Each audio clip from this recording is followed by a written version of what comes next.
Hello and welcome to the Daily Millwall for Wednesday, the 14th of August 2024. Today's Millwall news: we had to wait and wait and wait some more, but finally they bloody did the Carabao Cup second round draw, and it's Leyton Orient. So happy with that. Nice easiest draw. Now if you haven't been following the fortunes of Leyton Orient, in the last round they beat Newport County 4-1. They're in the league. Leyton Orient in League One. They lost their first game of the season, 1-0 I believe.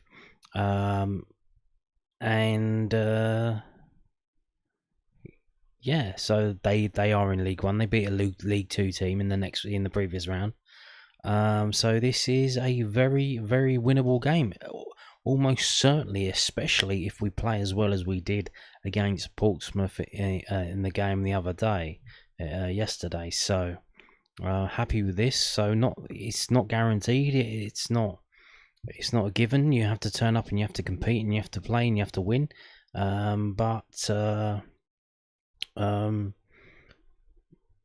Could be a chance to go to the third round. Like I said yesterday, that means extra budget in the obviously Millwall budget. They budget for 46 games a season, 23 home, 23 away.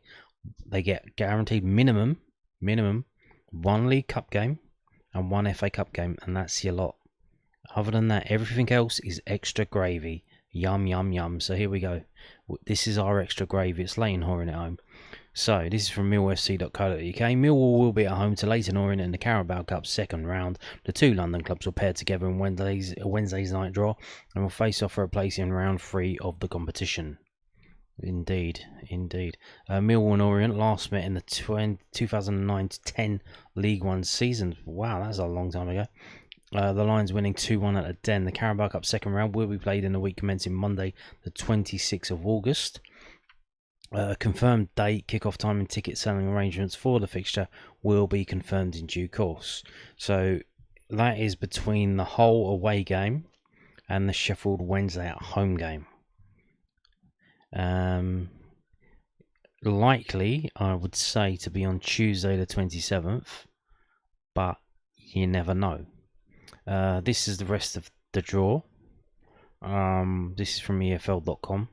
So the southern section is Coventry, Oxford, Swansea, Wycombe, Wimbledon, Ipswich, Birmingham, Fulham, Watford, Plymouth, Argyle, West Ham, Bournemouth, QPR, Luton, Brighton, Crawley, Crystal Palace, Norwich, Cardiff versus Southampton, Millwall versus Luton, Colchester versus Brentford. And then there's a northern section there, which we may get to play one of those teams in the next round. Now, obviously, this season, every single Carabao Cup game will be on Sky Sports Plus, but they do move some games because, like I've said when I've talked about the Sky Sports Plus is a streaming platform that's available on Wi-Fi. So Sky do that for those customers who can get their Sky through the internet, but there are some Sky customers who still get their Sky through satellite dishes. So that means they have to watch the channels that are, so your Sky Sports Football, your Sky Sports Main Event, your Sky Sports Arena, etc, etc. So they will move a couple of these games, maybe 2 or 3, to a different day and time than Tuesday 7:45 that we would usually play it, for those channels to be broadcast. But every other game will be on Sky Sports Plus. So again, will we get a lot of fans at the ground? Probably not. I was quite impressed yesterday. Portsmouth had a crowd of 13,000. I was quite impressed with Portsmouth's crowd. That was obviously, I imagine the tickets were quite cheap. It's the summer holidays, but still, there's quite a crowd. I doubt that we'll get the same crowd or similar at Millwall, to be honest. Probably at the most, maybe 5k. Maybe the club can do some kind of deal where they do like you can get a joint, because obviously a midweek game, so a lot of people have been affected by the bag drop situation. So maybe they can do a joint deal where you buy your ticket and you get a free bag deal thrown in. I don't know. Maybe they could do that if you buy in advance or something. I don't know. But yeah, Leyton Orient in the Carabao Cup. Lovely jubbly. There you go. Now, moving on to bigger news story of the day, but obviously came second because the other news was more urgent and it's probably more important to the immediate future of the club was the Carabao Cup Draw. But we got this from the dailyrecord.co.uk. We've got more about Daniel Kelly, young Daniel Kelly from Celtic to Millwall. Move confirmed as Hoops play hardball over earlier exit. So, obviously, we got the news the other day that he had signed a pre-contact agreement. His contract at Celtic is running out on December the 31st.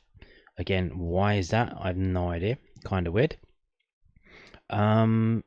And he's coming to Millwall on January the 1st, 2025. And you'd then say, well, if we pay a small fee, can he come a bit earlier? Like, what's he going to do up there?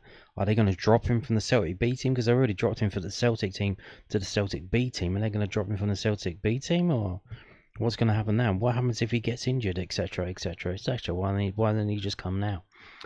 Well, apparently they're working on it. So Celtic are hardballing Mill over the early exit. Lions boss Neil Harris has confirmed that the 18-year-old midfielder has agreed to make the move to London in January. Mill have confirmed Celtic midfielder Daniel Kelly will join the club on January the 1st after signing a pre-contract. And following Mill's 1-0 win over Portsmouth in the EFL Cup last night, Lions gaffer Neil Harris told media at his post-match press conference that Kelly will be a male Millwall player come 2025. Lanarkshire Live Sport understands the London club were willing to offer in the region of £275,000 English pounds to bring East Kilbride kid Kelly down south sooner, but the Hoops are looking for closer to £500,000 English pounds with sell-on bonuses to release him now. Harris told London News Online, Dan has agreed to join the club. Like, a deal has been agreed and he signed. He officially joins us in January. He's a young player that we think's got huge potential. Like, he's a very good player. And when Dan first walked into the building, he's not going to be someone that everyone should expect to go straight into the team. He's a very young, but everyone should take heart that they've seen Alfie Massey make his debut tonight. It was an outstanding performance, and Danny is a box-to-box midfielder, probably an old-fashioned eight who's got great energy, and I liken him to like a young George Saville. When he first came into the football club, he breaks into the box and he scores goals. He's got passion and a real aggression to play. So there you go. Is there any more? Or are we just scrolling down for extra ads? That was it. So yeah, apparently, we offered them 275k, for him to come down early, and they've knocked it back and said we want £500,000 with sell-on bonuses. Obviously, we don't know what those are, but there you go.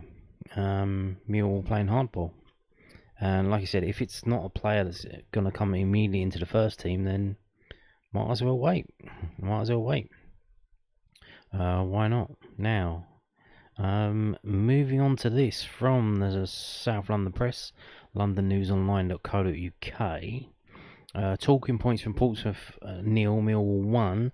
Lions Cubs deliver at Fratton Park as debutant keeper has comfortable evening. Millwall booked their second round spot in the EFL Cup with a 1-0 win at Portsmouth on Tuesday night. Here are Richard Cawley's talking points from the match. Trust in the youth pays off. Lions head coach Neil Harris made 6 changes to his side, and that included a debut for 18-year-old central midfielder Alfie Massey. The youngster, promoted to the senior squad in pre-season, showed no nerves and turned in a solid display until he was replaced by George Saville in the 65th minute. It was a night when the club's younger players stepped up well. Romain Esse produced a classy and calm finish to put Millwall ahead in the 13th minute after excellent work by George Honeyman to win the ball off Jordan Williams on the edge of the Pompey penalty area. Esse picked out the perfect pass in the second half to find the unmarked Honeyman, but his first time strike was kept out by keeper Luke Norris. Dominic Maku made a positive impact off the bench in Saturday's 3-2 loss to Watford, putting a hard-working shift on the right wing and attempted the most tackles, 10 in the match. Well-constructed wall. Mill have largely been excellent defensively since Harris returned in late February and were back to their best in that regard at Fratton Park. The Lions conceded a couple of really poor goals against the Hornets, but Portsmouth did not have a shot on target. The hosts did ramp up the pressure in the second half, but their XG from open play was just 0.15 and their threat from set pieces pushing their total to 0.92. Terry Devlin instantly celebrated when he met a near post corner, but the ball ended up in the side netting. It was the only real heart-in-mouth moment for Millwall. Summer signing Liam Roberts handed his debuting goal on the South Coast with Lucas Jensen dropping to the bench, had very little to do. After a shaky last two outings from Jensen, in particular Ido Kiembe's corner, going directly in for Watford's opening goal, it'd be interesting to see which stopper starts at Bristol City tomorrow. Cup progression at last. Millwall made first round exits in the previous 2 seasons, but SA's third senior goal and a first of the new campaign took them through. It's not a competition that the Lions have made a priority, although they have reached the third round 3 times since 2018. The only drawback is that Mill's squad lacks depth, something Harris has been quick to state in recent weeks, with injuries and the lack of transfer activity meaning the wholesale rotation was never going to be an option. The boss chose to only name 8 players on his bench in midweek instead of 9, and that included academy players in Tom Lee and Carl Smith. Tom Lee, he wasn't on the bench, he played in the under-21s. Okay. I don't know what's going on there. They got that wrong. This was Mill's first away victory in the EFL Cup since a 3-1 success at Crawley Town in September 2020. Here's hoping for a tasty tie when the draw is made this evening, but we know is Leyton Orient. Honeyman said post-match he would like a derby against West Ham or Crystal Palace. Any Premier League club at the Den would add spice and interest to a tournament that has lost pulling power in recent times. Well, it's Leyton Orient, and like I said, with the new bag drop thing, I can't see a load of people coming straight from work. So I'd imagine people will just go home and watch it on Sky Sports Plus, which is sad. But what can you do? What can you do? Now, talking of tickets, Hull City away tickets on sale now, just over 2 weeks before the game. Mill travel to Hull City in the Sky Bet Championship on Saturday 24th of August. Kick-off at 12:30 p.m. So this is one of the games that's been moved for the Sky Television. It's a 12:30 kick-off, and tickets are now on sale to season ticket holders. Good luck with that. Tickets will go on sale to members from 9:30 a.m. on Friday the 16th of August. So tickets are now on sale. They went on sale this morning on Wednesday the 14th, and then they're going to be on sale to members from 9:30 a.m. on Friday the 16th. Tickets are priced at £23, adults £15.5, over 65s £11.5, under 23s £8 for under 16s, and £3.30 for under 11s. So there you go. Tickets will go off sale at 2 p.m. on Friday the 23rd of August, etc, etc, etc. We have an initial allocation of 1,271, and the coaches will leave the Den at 5 a.m. for that 12:30 kickoff. 5 a.m. Good lord, good lord. Or at least it'll probably be sunny at 5 a.m. when it's still August. Now moving on to this announced today. This lad wasn't one of the trialists involved in yesterday's game. He may have been the one still on the bench. He didn't get on the pitch. This is from millfc.co.uk. So Mill under 21s is delighted to announce the signing of Jaden Charles. The 19-year-old striker who can play wide, stands at 6'3" and puts pen to paper after a successful trial period in pre-season. He's got squad number 36. Celestine Charles, who most recently spent time at Burnham FC and in Wealdstone's academy, scored for the Lions in a friendly fixture against the Stones on the 20th of July. So if you went to the Wealdstone game and you're wondering who's that geezer who scored, that was him. Bringing a threat in the final third of his pace, power and strength, Jaden will look to feature for the under-21s as they defend their Professional Development League South Division crown across the 24-25 season. So there you go. Now, we'll get onto this from the local paper, the Maidenhead Advertiser. If we can actually get it up. There you go.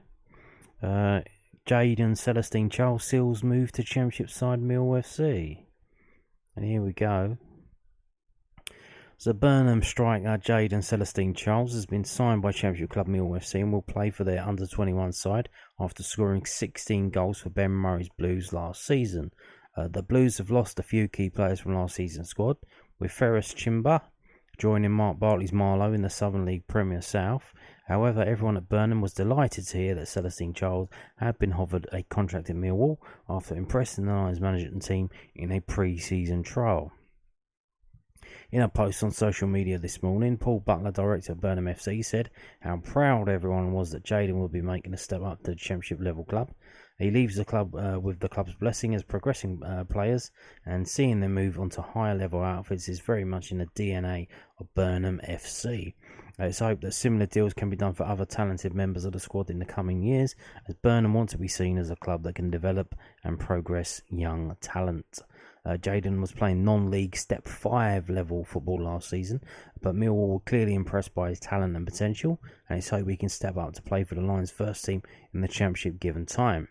Millwall scouts came to watch Jaden last year when he made 33 appearances for the Blues, as they finished 6th in the Combined Counties Premier Division North table. Millwall were on the lookout for a new attacking winger or centre forward, and a player profile was put together for Jaden by his coach, mentor and agent Aaron Samuel. With 16 goals for the Blues last season, he caught the eye of Mills ahead of emerging talents Lucas Milgate, and Jaden was invited to London for a trial. Despite spending some of the summer in Mexico, he followed a specific pre-season fitness plan which enabled him to hit the ground running in those trials for the Lions. Jaden has already been involved in training with the first team squad at Millwall in pre-season and starts his first game for their under-21s against Burnley at the Den next Tuesday, kick-off at 2 p.m. Now, obviously, that's wrong because the game was yesterday, Tuesday, so I think what might have happened is that this was pre-written. I think they wrote it in advance because they knew the deal was going to happen, and it was embargoed, and I imagine the deal was supposed to go through maybe yesterday or Monday, and it hasn't. So, or maybe even before that, because it says next Tuesday, so maybe it was even supposed to be done next week, or last week, I mean. So, Burnham chairman Glenn Skivington said everyone at Burnham FC is delighted. We know how hard he works, so it's well deserved, and we wish JC every success on his journey into professional football. Max Kilman made a similar move from Maidenhead United to Wolves under-23 squad in 2018 and went on to become Wolves club captain in the Premier League before securing the move to West Ham United this summer. Burnham will be keeping their fingers crossed Jaden can do something similar. Indeed. So he's got to where he's got. Seemingly, I don't know, they obviously has not mentioned here, without being in a club system. He was at Wealdstone, but the Wealdstone non-league, and then he went to Burnham, so they're a non-league team, Step 5, and he's banging in the goals, and that's kind of what you should be doing. Like, you need to play football. If you're a footballer, you need to play football, like, it's simple as. That's why they've started to loan our players out, and it's probably better for him to play in a league, Step 5, against other grown men rather than to play in an age-restricted league for the under-21s at some team. He follows in the footsteps, though, of, obviously, we've done this before, players like Harry Smith, Alfie Pavey, who were banging goals in non-league for Folkestone and Victor and other teams, and didn't quite work out. So, obviously, there's a long way to go, but he seems to be physically gifted, so just kick on, and even if it's not a Millwall, if he can do something in the game, obviously I think Alfie Pavey is back in non-league, but Harry Smith's still a league player, so it's not beyond the realms of possibility. So here we go. Jaden Celestine Charles, interesting to see how that works out. Now, moving on to this from SkySports.com. They've started doing these things. They were doing it last season, I think, maybe even the season before, where because obviously the state of refereeing, we've got VAR. Like, they do this thing now where they discuss decisions from the previous weekend to try and, I think, calm people down or just explain it. because they think we're all stupid and like, you know what I mean. Like, obviously they do classes and committees and stuff, so they know what they're doing. We're just idiots, and we don't know what we're talking about. Well, this is another thing. It's like what is it? Appeal to authority, a call to authority. So it's very much in vogue of what's happening in the country now. Keir Starmer said something, and that's, it is what it is. You have to deal with it. You can't say anything back because you'll be thrown in jail. Yeah. So this is the authority of Sky Sports, and the authority of the referees are telling you why you've suffered injustice. And here we go, we've got the Millwall versus Watford. What do you think they're going to talk about in the Millwall-Watford game? What is the penalty that we didn't get? Which I've heard various explanations for. Someone's saying, the referee played advantage. So once what's his name, had the shot, that was the advantage. And then after that, you can't drag it back. You had 2 shots on goal. Like, what more do you want? You got your advantage. But now we've got this guy coming on here, the authority figure, coming on here. There's the video, but it's not loading. So possible penalty, a foul. Decision, no penalty. And Chris Foy says, the decision not to award Millwall a penalty here appears to be a correct one, based on well-established high threshold for penalising foul contact. As Millwall's number 19 takes his final touch before going down, the Watford defender pulls his foot away, and it's difficult to be certain if any contact is made, but if there is, it's very minimal, and as such, the decision not to penalise it is a credible one in line with the high threshold. So he's literally saying Duncan Watmore dived because the geezer kicked him or pushed him and then pulled his foot away. Like, again, I'm not sure it was a penalty, but like, I don't think this is true. I think the geezer did play the advantage. He played the advantage because the ball got across and the Honeyman had the shot. And if that would have went in, if he blows his whistle straight away, that would have went in. He's going to get pelted as the ref because he's let it play on and it was a goal. He's going to pull it back because once you blow your whistle, that's it. You can't unblow your whistle. Like, you have to, like, the game. They literally taught you from a very young age, play to the whistle. So he's not. If he blows his whistle and everyone stops, he's like, oh no, carry on, advantage. It's like, yeah, no. He'll get sacked for that.